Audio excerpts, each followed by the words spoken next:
first of all, I'd like to know, why did you decide to retire at this timing?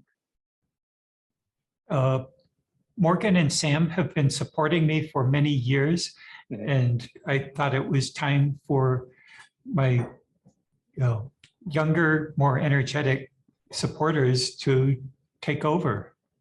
I'm sure they'll do great. So looking back from now, why do you think you have been able to achieve better return than a benchmark for such a long time? I think it's three things: patience, casting a wide net, and consistency.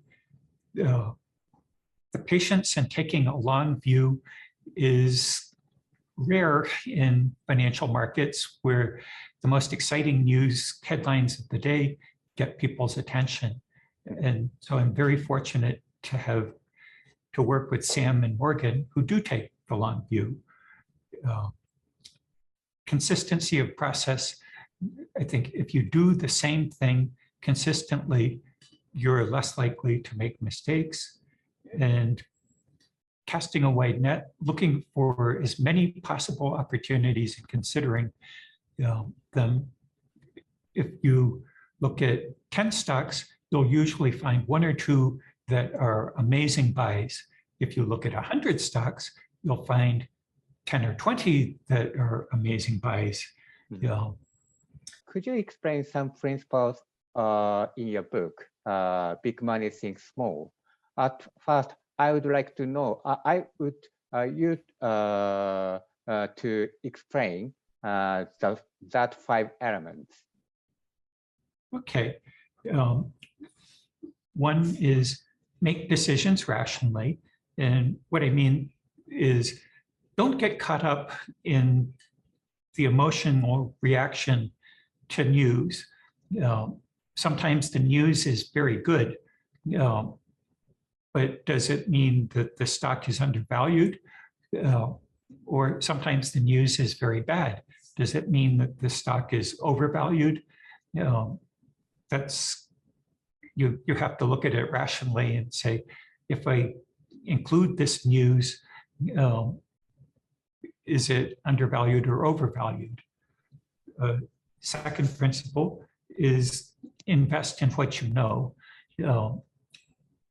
There are exciting things going on that people don't understand, and you're more prone to make mistakes if you don't know what you're doing. The third is to invest with honest and trustworthy management, because if they are crooks, they will steal your money.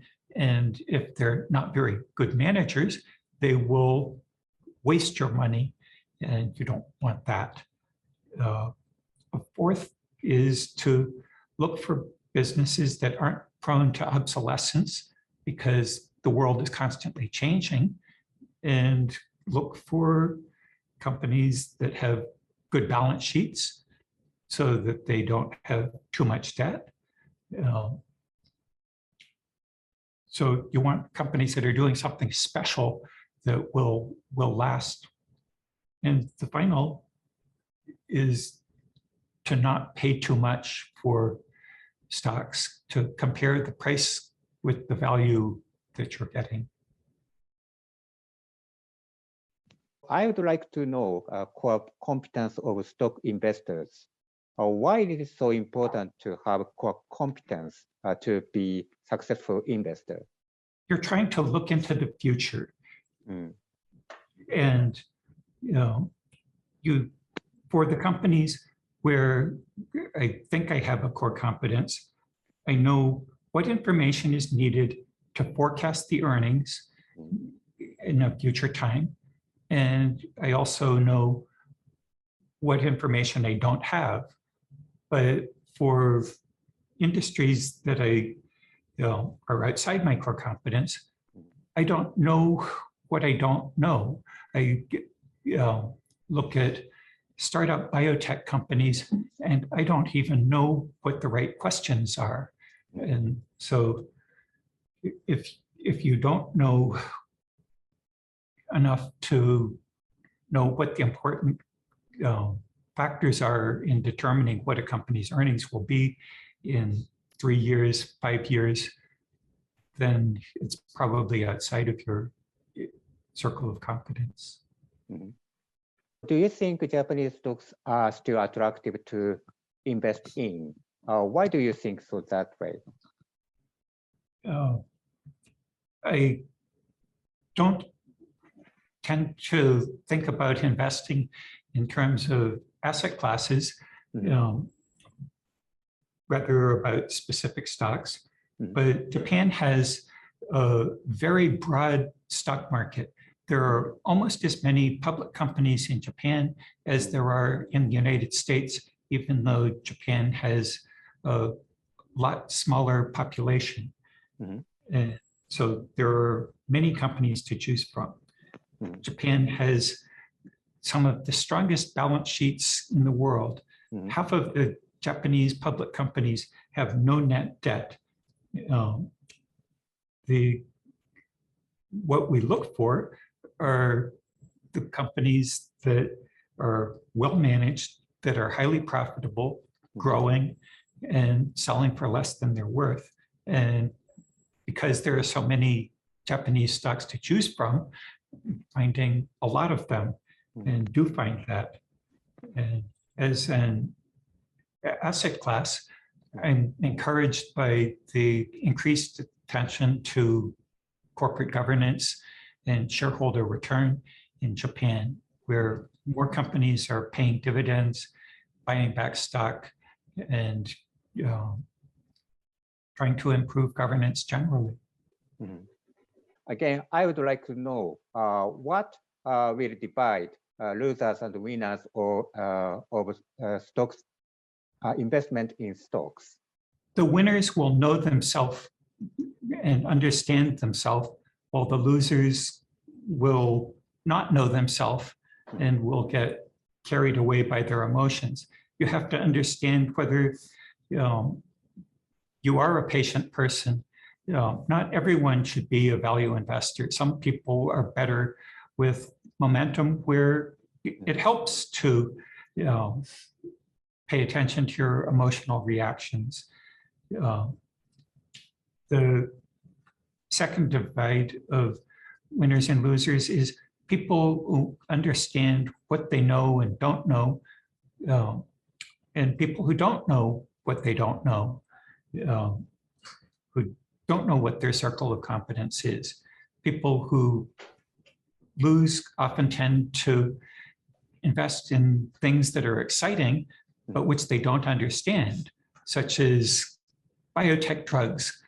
Some of them will save lots of people's lives, but lots of research projects end up without a product that can be brought to market. And a third is not getting involved with bad guys. If you invest with crooks or bad management, the crooks will steal your money and the bad managements will waste your money. So you don't want to do that. A fourth difference is staying away from businesses that are prone to quick obsolescence. If you, many things change quickly in the world, so you want to invest with companies that have adaptive management teams that saw during the pandemic that things had changed and they had to do different things. Companies that had been investing in e-commerce suddenly had a huge leg up because it was the only way to get products to market for a few weeks at least. Or I was excited to see a house builder that had sold a house and completed the closing entirely online. The buyer had never seen the house. They had only taken a virtual tour and they did a virtual closing. This was exciting to see an adaptive management. So you want an adaptive management. And you don't want to pay too much. People who don't think about what the fair value of the stock is tend to lose over time.